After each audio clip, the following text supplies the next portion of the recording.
இல்ல ஒருவேளை எதிர்நிலைப்பாட்டில இருந்து நீங்க அணுகுனீங்கன்னா, அது வரலாற்றில தொடர்ந்து பேசப்படும்ல. தமிழர் துணை குடியரசுத் தலைவர் ஆவறத இங்க இருக்கக்கூடிய கட்சிகள் எதிர்த்தாங்க. அப்படிங்கிற ஒரு தமிழ்நாட்டு பார்வை மக்கள் பிஜேபியினுடைய வேட்பாளரை ஆதரித்தால் தான் தமிழ்நாட்டு மக்கள் நம்மளை தப்பா எடுத்துப்பாங்க. தமிழ்நாட்டு மக்கள் அரசியல் விழிப்புணர்வு கொண்ட மக்கள். ஏமாற்ற முடியாது இந்த மக்கள். அந்த மாதிரியான மிட்டாய் காட்டியெல்லாம் ஏமாற்ற முடியாது. இதெல்லாம் மிட்டாய் காட்டுற வேலை. இதெல்லாம் குழந்தைகளுக்கு சாக்லேட் அந்த சேரால எந்த பயனும் கிடையாது. ஏன் பிரதமர் பொறுப்பிலேயே கொண்டு ஒரு தமிழரை அமர வைத்தாலும் எந்த பயனும் கிடையாது. நிதியமைச்சர் பொறுப்புல நீங்க சொல்ற மாதிரி தமிழர் தானே இருக்காங்க. அவங்கள்ட்ட தானே பேரிடர் நிவாரண நிதி கேட்டு மல்லு கட்டிக்கிட்டு இருக்கோம். அவங்கள்ட்ட தானே கல்வி நிதி கேட்டு மல்லு கட்டிக்கிட்டு இருக்கோம். அவங்கள்ட்ட தானே பேரிடர் நிவாரண நிதி எல்லா நிதியும் கேட்டு மல்லு கட்டிட்டு இருக்கோம். ஜிஎஸ்டி இழப்பீடா உரிய நேரத்தில் விடுவீங்கன்னு சொல்லி அவங்கள்ட்ட தானே மல்லு கட்டிட்டு இருக்கோம்.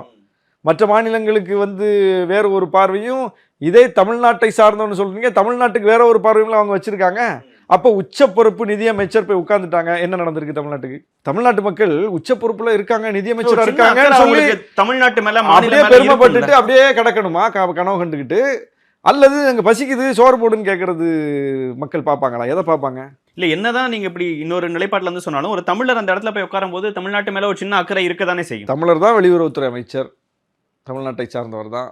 தமிழர் தான் நிதியமைச்சர், தமிழ்நாட்டை சார்ந்தவர் தான்.